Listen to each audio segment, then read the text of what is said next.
right, everyone, welcome to the Games Industry Executive Summary. Casey is off in Korea doing important meetings, so I'm going to be running things and saying the sorts of things that Casey typically says, such as like and subscribe, and I'm going to be doing my best to put up relevant videos as we do our analysis here. So yeah, I have with me the analyst Manu, who was just returning from Korea. We're just kind of in a rotating Korea residency here, I believe. How was it out there?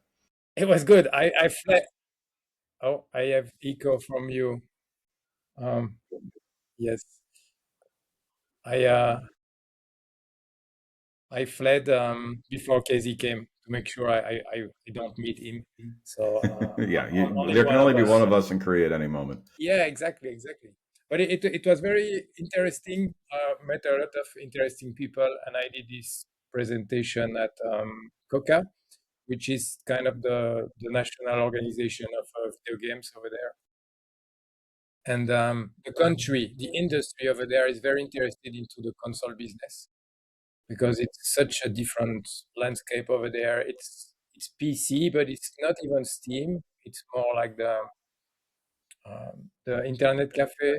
There's a completely different culture in the video game consumption. It's very strong, but it's very different from the Western world. So yeah, I gave a few insights about the console market and the landscape in general. So that was really cool. And yeah, a good trip, good one. So what do consoles look like in the Korean market? They don't exist. Yeah. And then the console market, when you look at it, it's mostly 5 or 6 countries: the US, Japan, then UK, Germany, and France, mostly. And it's the regional split is kind of frozen. Not that much to be expected from the rest of the world. It doesn't feel like the rest of the world will transition and be more console than it is right now. I think there is enough with mobile gaming and PC gaming in these more emerging territories, and no real reason to shift and to move to console. That's always been my impression that like consoles have a lot of limitations at the end of the day about how you're going to access games. And the main reason you're going to be with them is if you're already sort of culturally acclimated to that, if you grew up with it, if that's what you are used to. And so if you don't have that, the arguments are pretty thin, honestly. Yes, Like, it's more expensive. yeah. It's controller only. That limits the genre you can play on console. The only thing is maybe the conveniency, but I don't know, to play a free-to-play title.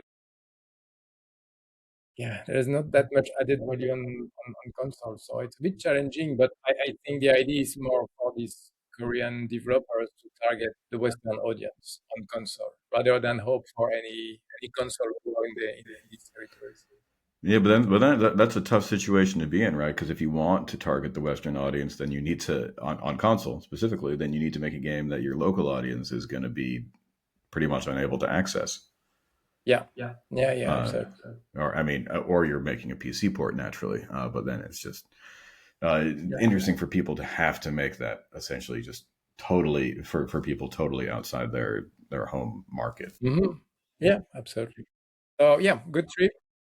A lot of things have happened last week, as you have seen. Yeah, certainly. Um, Yeah, I should we don't go to think the Steam DB or should we just start talking about the news? GTA. GTA. Honestly, when the last one happened, people like in my life out here were like, "Oh, can't believe GTA is delayed," and I was like, "It was always going to be delayed." Wow. This one did catch me kind of by surprise. I thought that like, okay, we've delayed it enough. We've reached our quota of delays, but Yeah, I I'm already tired of this. Like the same way I was tired of Hollow Knight Silk Song and I don't know what else we was dragged for weeks and months. I was reflecting on that in the sense that the world has changed so much since 2013 when the GTA 5 was released. There is now so many layers of players that couldn't care less about AAA games. And it feels like the GTA 6 target the same audience and probably About a king who built this Wait, city out of sorry, I was trying to do the video thing that he did, and hold on. yeah without the sound. Yeah, muted through my. That's what was happening. Is muted through my thing, not overall. That's what it was. All right, we're gonna try that again with the next one. Yeah, no worries. Rather than Yeah. okay. So my point is more like the addressable audience is the same. I'm not sure it has grown that much with the Western world markets kind of stagnating and the new generation being more into this social space and free to play titles. So I'm really curious to see what will happen. It will do better than Red Dead Redemption 2, but I don't feel like it's gonna change the industry forever. That's more my point, because and even less with the first launch of the single player campaign. That's not even GT Online. That's being refreshed or released. So yeah, again, also the fact that I went to Korea, I felt like we always look at everything from such a Western world perspective, and the video game industry is way more than that. So many people are not even gonna blink, but we like to think it's gonna change everything. But I'm more sober, I would say, than I was a few months ago. Yeah, I mean, I think for me, the online is a huge question. Like, we assume that the single player will sell really, really well at launch, probably be the biggest launch ever, but that doesn't really, it will taper off after that. It's a single player launch. Only so many people are interested in it, and it just, you can only sustain so much. But we don't know anything about their online plans, and for me, that's the main thing that's happening here. It's like, can you migrate GTA Online to GTA 6 online or whatever it is they'll call it? And then, like, can you grow it? And it's a major question, because it doesn't, GTA, when GTA Online launched, it did feel like it was filling a kind of need that I'm just not sure exists in the same way anymore. Like, the kids have places to hang out that are games, and everything needs to make an argument for itself in a way that it was not necessarily true back then. And I don't know. Absolutely. I think it's being currently judged by the target audience. These are people of our age, are people maybe slightly a bit younger, but not by the alpha, for example. Alpha, they get the hype because they hear the hype from the Z and the X, but I think it's they might not care that much. Just more of my point. And I'm starting to be tired about the whole industry having to shift from one quarter to the other quarter just because of what GTA is doing. I think um, that's not great. That's not doesn't show a lot of strength on the AAA release slate if people have to shift depending on what GTA. Well, I think it's what you said, AAA, right? Because it's not the whole industry that has to adjust; it's the AAA industry, and I think that's really what you're seeing overall. Is you're seeing the weakness of AAA as a sector of the industry, because the people that want to play it are dwindling, and you're fighting over a smaller and smaller share of the pie. So, like, Yeah. if when there was discussion about whether Ghost of Yote was going to be overlapping with that release window, that made total sense. However, if you're talking about Silk Song, if you're talking about, Steal a Brain Rot or something, like, doesn't matter at all. Yeah. And then EAFC cannot move, Madden cannot move, Call of Duty probably cannot move. So the biggest competitors where there is the highest player overlap, they are yearly title and they cannot move anymore. So the only thing you will see is probably not many AAA releasing in Q4. You're sure you don't have a Battlefield because we had a Battlefield this year. I've not heard about any Assassin's Creed that's coming quickly. So yeah, I think maybe there will be a release window end of August, beginning of September, if there is any AAA game or like big RPG or something. But other than that, I don't feel anything will change. It's also not that good for the competition because it means that the boost in install base that we are expecting with the release of GTA 5, 6, when players they shift from PlayStation 4 to PlayStation 5, it will only happen at the end of 2026, um, which means it not before Q1 2027 will maybe players start looking at other games than GTA 6. They will just buy and play GTA 6 in Q4, but they will start looking at something else the quarter after. If GTA had been launched in May 2026, by Christmas 2026, you would already have people like looking at deals in Black Fridays and things like that with in your hardware. So yeah, Yeah, I mean that actually leads to another news item that we've got here, which is Sony is saying that we are only in the middle of the PS5 life yeah. cycle. What are your thoughts on this? I think that it doesn't mean that they are delaying the next generation. It might simply mean that they will expand the overlap between the two generations. So you might still we are the PlayStation 5 was in 2020. We are 2025. It means that they plan to support it until 2030. And when you look at today, the PlayStation 4 is still there. You still have games on PlayStation 4. You have support, and it's what is it, 12, 11-year-old console. So it's fine. The question is really, will the PlayStation 6 be released in 2 years from now, or in more than that? I don't think they can afford to wait another 3 or 4 years. I mean, I think they have to. Like, it just seems releasing in 2 years. I think there's going to be a really big problem when you talk about Already. extending the overlap. Like, the overlap is extended. The question is whether or not they can embrace it and work with it. Yeah. As you say, with the PS4, like that may not have been the way that Sony wanted that to go down. They wanted a quicker adoption, Mhm. but this is what it's looking like, and it's very, very difficult to imagine that we would see a quicker adoption with the PS6. Yeah. Slower And is really easy to imagine. the the retrocompatibility concept basically killed a little bit the old school strategy of releasing new platform, because here you're carrying over the catalog, which is good because when you buy a new console, you have so many games you can play already. Then at the same time, you're still wondering, why should I upgrade if all the games are running on almost on both platforms.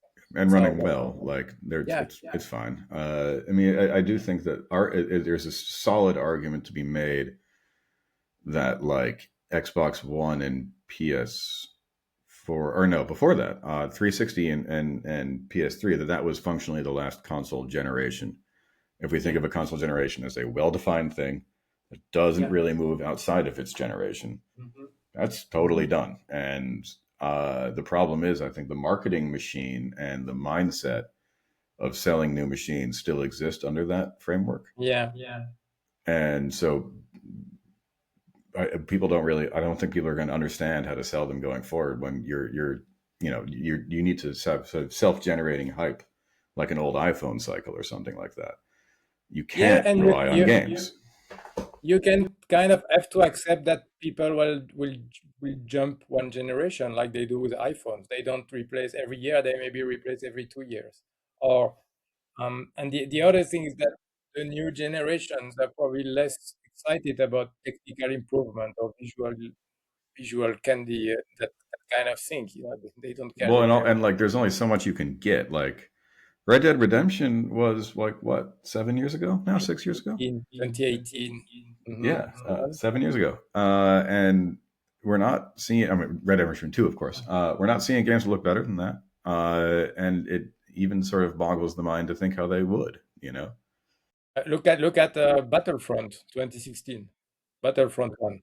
It's on par with Battlefield. I mean, maybe the physics is a bit better, but visually it's very similar. It's a hard time for hardware manufacturers, and it will only get worse. To be clear, because with the platform or the games being released in so many platforms, now we can discuss a little bit about what Valve has announced yesterday. It just feels like it doesn't really matter anymore what's the hardware you are using. It's more about what shop you are going through to purchase your digital content. That's how I feel. I feel we are moving to a war of digital platforms more than hardware platforms, except Nintendo. Yeah, except Nintendo. Well, Nintendo is like, I don't know. That's like discussing how these things can play with Beyblades or something. Yeah, Nintendo is playing a different game, yeah. and good on them. But yeah, I do think that what I'm really curious about is what the Steam integration with whatever machine Microsoft is going to make next is going to be, because that Yeah. could kind of be the final ascendancy of Steam, and Hmm. then because that Microsoft is at that point no longer trying to push Xbox, they're trying to push Steam, if that is kind of how that works. And then Steam is great. Everyone loves Steam. Everyone's got games on Steam, Yeah. and so at that point, what does it look like for PlayStation if Steam captures a larger and larger share of the ecosystem? Hmm. PlayStation is trying to sell, whatever game Naughty Dog is coming up with next. They're trying to sell Egyptian Pantheon God of War or something like Hmm. that. And there was a time when that was a much more compelling argument. And it's hard to convince people to make a $600 investment or whatever based on that when there are so many games to play. I almost feel like with the reveal of the new Steam machine, they are going faster than Microsoft. There's been Yeah, rumor for so long about maybe Xbox, this kind of streaming box, or I don't know, and now it feels like they're gonna come after. I think What, that's right. I that, still feel like that, Fortnite was a huge part of this transition. That Fortnite got the kids interested in gaming PCs because it had this ultra competitive veneer to it. People hmm. wanted mouse and keyboard, Hmm. and people wanted like super high frame rates because they were told that's what the pros were using, Yeah. and because the streamers obviously were using PC because it's easier. And I feel like that was a huge part of normalizing PC gaming among the new generation. Yeah, absolutely. So yeah, and then the Valve announced, I think that's the other key Yeah, that's the topic other I big think one. for this Yeah, week. I mean, it's not it's the box, I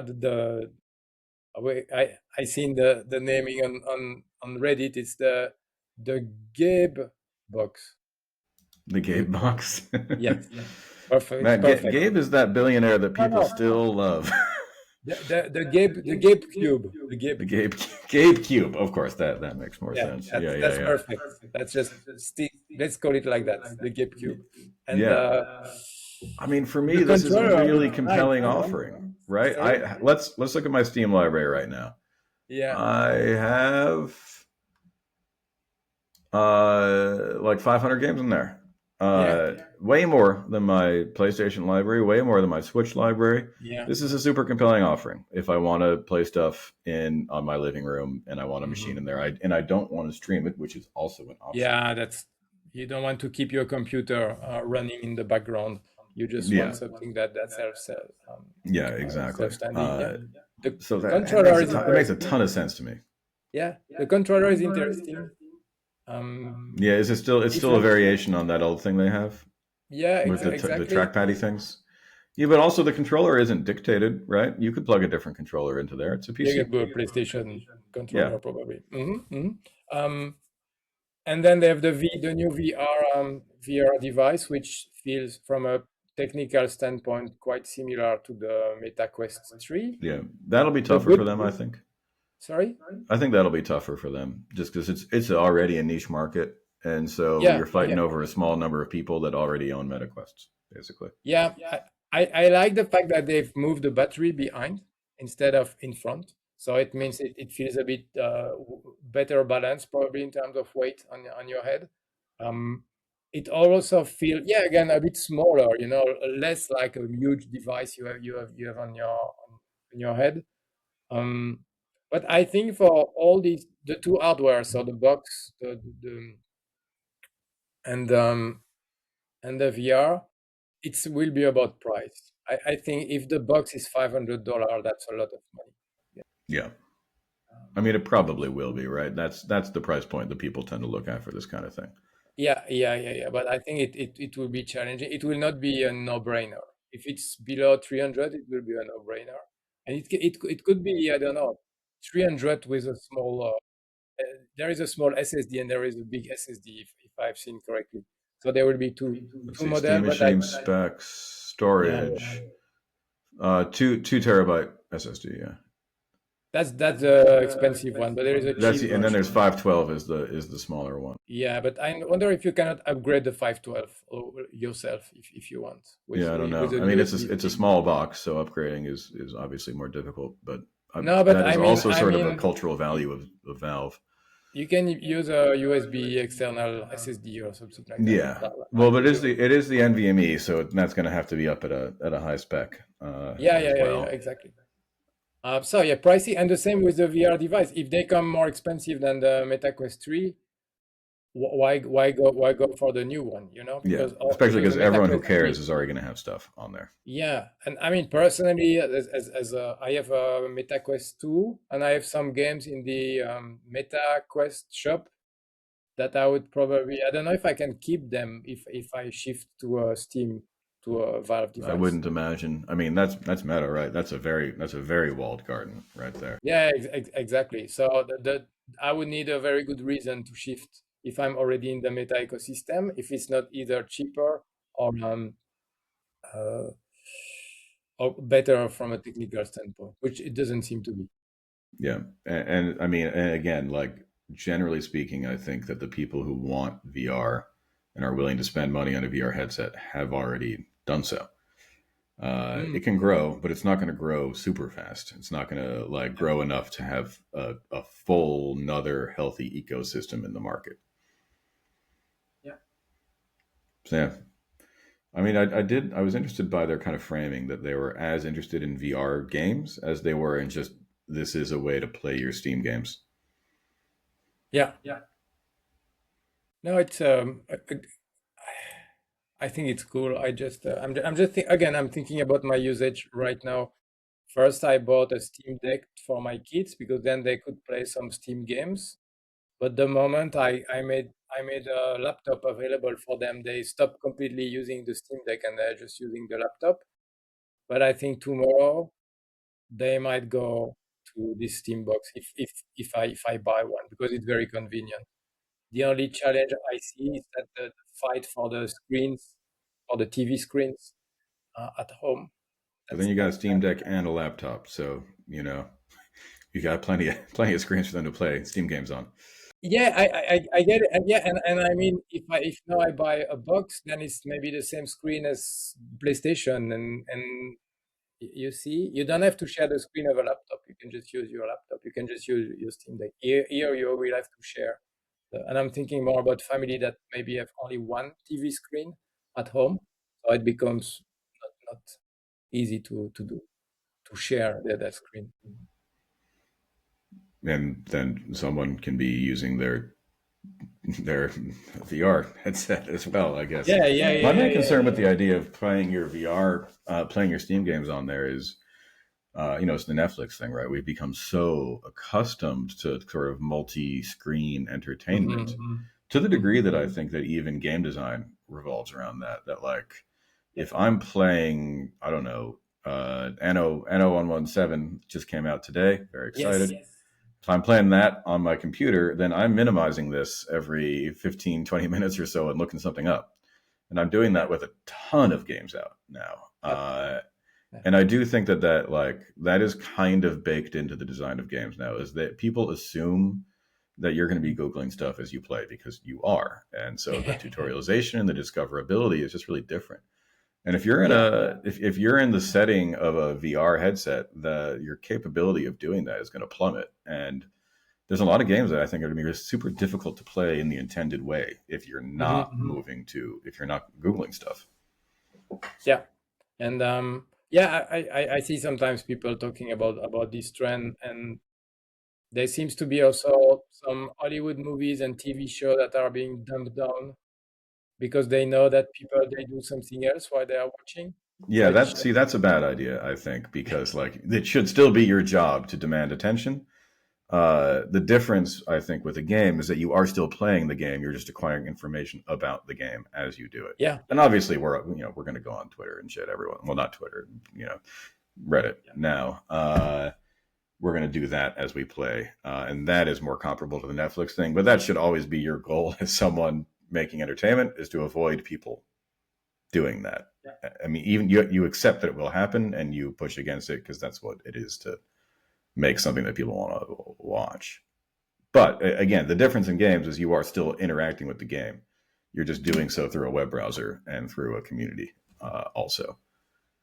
Yeah, when I play Fortnite, I do very often. I switch whenever a new game is loading, a new lobby. You know, you have about 2 minutes or 3 minutes Yeah, yeah. between two games. So then maybe if they had um, something in the game that let me just browse, you know, what can Because I then do? you need a keyboard, right? You're used to browsing with a keyboard, Yeah, yeah, yeah, exactly. Yes. and then where is this keyboard? Physically, Yeah. like it's tough. That like VR fundamentally comes with a lot of limitations. Yeah. How many times have I played a game of Fortnite and then I start browsing on my phone on the side, and then when I come back to Fortnite, it's already late. I'm already at the end of the map, and I had no time to. That's always a distraction. Yeah, and you have that a little bit less on console because you don't do Alt Tab on console. Yeah, But but you got your phone, yeah, so you might be that's doing quite that, and you don't interesting. have that Mhm. on a headset, right? Yeah, that's true. Because accessing your phone is just different. Like, sure, you can push it up, but like then you're already into sort of difficult territory, I think. Hmm. All right, is there anything else we want to talk about in the news, or should we go to the Steam? Oh, Fortnite gambling? What the hell's going on here? No, it's more maybe some sort of loot box in the so randomization of the rewards, but it's a rumor at this point. Yeah, All right, we'll ignore that. yeah. Anything else Um, that we've got here? Arc Raiders performing well. I guess you've talked about it in recent time. 4 million players, it's a lot. Metacritic is quite good. The only thing I saw is some reviewer that was very unhappy because some of the voice are AI generated. Some of the in-game voice Yeah, I are saw AI that. Yeah, generated. Eurogamer I think gave it a 3 out of 5 or a 2 out of 5 Yeah, even, and it it's plunged the reducing Metacritic. the Metacritic score averages just Yeah, because of AI voice. So luckily Metacritic only matters so much, but I think that is a good way to segue into our list here. So our creators holding uh-huh. strong at 135,000, number four. It's important to remember that is still that's about half of PUBG right now, but it is still holding on to a really nice sizable audience there. I'm a bit disappointed by Battlefield 6 because they released a free-to-play version with I don't remember the name. And you saw if you click it just to see the curve in the since launch for Battlefield 6. Yeah, Max.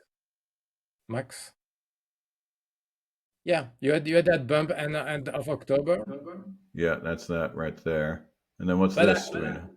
yeah, what I think it helped, it's more like to sustain the engagement. So that's quite good. It's kind of flat since end of October.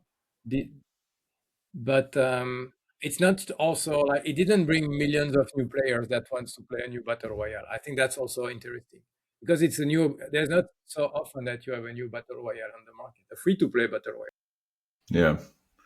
I mean, it is so. I fale like this chart is so indicative of the AAA market overall. In that, like, you have a marketing machine, you have a brand, you Ah, can make a big splash at launch. It's yeah. doable. People, it's possible, but sustaining it remains incredibly difficult. And like, it's not to say they're like falling off a cliff, right? They're still in the No. top charts. They're still doing fine. Their 275 is a great number, but it's a lot lower, and it just shows you like how difficult it is to keep your relevance rolling. And again, when we look at this list, we never talk about the top three games because they're always the same, and the numbers just dwarf everything else. Yeah, and I would say for Battlefield 6, they basically thrown everything now. I don't see anything coming that will Yeah, I mean, make a big. the free to play is the big thing, Yeah, right? yeah, yeah, yeah, yeah. Yeah, Dispatch. I don't know if you've yeah. I was played just looking at Dispatch. that. Yeah. All right. Should I try and play a video of it? I'm gonna try. Let's see. Muted video, yeah. Unmuted video, of course.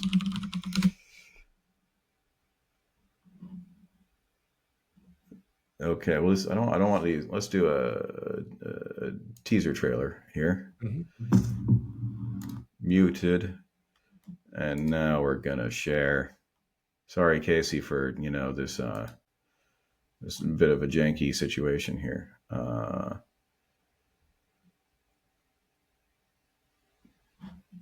Oh, it's under Bing. That's why. Okay.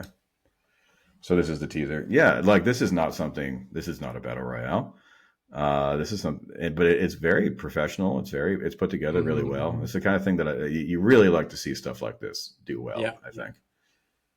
it's like a TV show because it's episodic and it's Yeah. with superheroes. So I think it's funny because my kids they cannot stop talking about Invincible now. I don't know why now they're talking about Invincible because it's already like season 3, and it maybe it have a bit of that vibe. It's not the usual Batman and Marvel and DC comics. Yeah. So there is still so much appeal for superheroes in general. When you think about that, we saw that with the boys also. Um, the Yeah, concept just of not being necessarily Marvel. Marvel superheroes are kind of on their way out, but that doesn't mean that the concept is on its way out. exactly, Yeah. and I think there is space for different Yeah. approach to this the concept of just people that have superpowers. That's Yeah. the fundamental thing. And Yeah. The characters look a lot like Arcane to me as well. yeah, I was mhm. definitely seeing that influence there. But that's But I a lot mean, of players, huh? yeah, 250,000 48,000. Yeah, each. I guess is this like the second coming of Telltale, kind of? Yeah, I haven't played it. It's on my radar. I haven't played it, but I think it's impressive, and I'm still impressed by Escape from Dukov because I've played it extensively. I really like it, but I'm surprised to see so many concurrent player for a single player game. Yeah, no, that's cool. I bought it. I haven't played it yet. I got Yeah, to do that. it's super But cool. yeah, yeah, it's funny because I was assuming. I think as we discussed, I assumed it was multiplayer because it's like the name suggests an extraction shooter. Yeah, and you're like, oh, it's like Tarkov, but no. And I think that's it. When you look at the rest of the list, you don't see many of the hype game that we had in the past. Repo is still there at 23, and if you scroll down a little bit, where is Yeah, there's Repo. um, what is it? Climb, but what was the Climb Peak. game? Yeah, so Peak is at Peak is there. 15,031. Yeah. Don't Starve Together. That's interesting. That's doing okay. Europa They've been at that for Universalis a long time. Europa Universalis 5 was just released, and I think there's an audience for that. Yeah, definitely. I mean, I think 27,000, 56,000, 24-hour peak. That's a great number for something like that. I For a think. niche game, yes. Yeah, yeah, and like solid like that. That is not a niche that's going to blow past things Yeah, something like Dispatch. That is where it exactly. exists, and Yeah, it's doing well. yeah. And what do we have? We have Call of Duty coming soon. I'm really curious about that because the trends are not great. The pre-order trends are not great. Yeah, The YouTube likes and nothing feels like everything points to a big failure for this one. yeah. I mean, that dam is going to break at some point, right? Yes. And I think that people predicted it was going to happen many times, and it Yeah. may finally be happening because like it's Yeah. just really hard to get ginned up for that, you know. Because you have Arc Raiders that really is coming with something new on so many levels, and then you have Battlefield 6, which is also very solid. So the combination of these two games are really going to get the fatigued players. And I think unlike 2017 when you had Battlefield 1, then you had Titanfall 2, and then you had Call of Duty Infinite Warfare. Titanfall 2 was too much of a PvP shooter. Here, Arc Raiders really talk to a different audience. It talks more to the zombie audience of Call of Duty, to the even the Warzone audience. So I think the competition is basically covering them on the whole offering of And again, it's just hard to generate excitement from something whose main selling point is being fundamentally the thing we've seen before. and even more when it's just the same sub franchises last year. That's the thing. There's not like it's not Modern Warfare 4, for example. It's just Black Ops 7 after 6. Yeah. Yeah, I mean, Microsoft cannot catch a break. Like, you spend these billions to acquire Call of Duty, and then it's like, hey, guess what? You acquired a dinosaur.